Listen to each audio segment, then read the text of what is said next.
Alors, les pilotes Mercedes évoquent Mike Elliott. Ne faut jamais blâmer une seule personne. Oui, alors on va pas dire que tous les torts sont à mettre sur Elliott, évidemment. Sauf que bon, quand même, je pense qu'il y a eu quand même une partie importante de cet échec de Mercedes.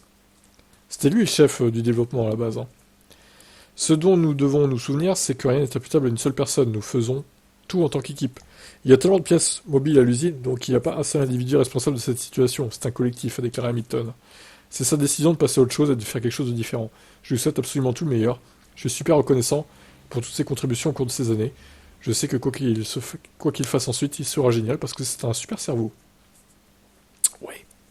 Le super cerveau qui a quand même foiré 2022-2023. Bon, 2024, j'espère que ça sera moins impactant, mais n'est jamais un seul individu qui fait ou défait le succès, déclare Russell.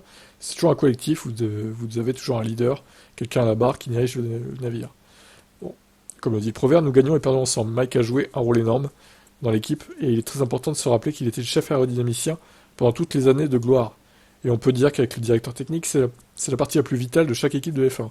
Donc Mike a joué un rôle énorme dans ce succès, je lui souhaite bonne chance. Ouais, d'accord, au sol, mais le truc c'est que au début de l'ère hybride, c'était pas l'aéro qui faisait tout pour Mercedes, c'était le moteur. C'est ça qu'il faut dire, c'est la vérité, hein. Le moteur Mercedes était surpuissant par rapport à la concurrence. Donc l'aérodynamique n'était pas très important sur les premières années. Bon, après, les autres se sont rapprochés, effectivement. Bon, au bout d'un moment, l'aéro a joué un rôle plus grand.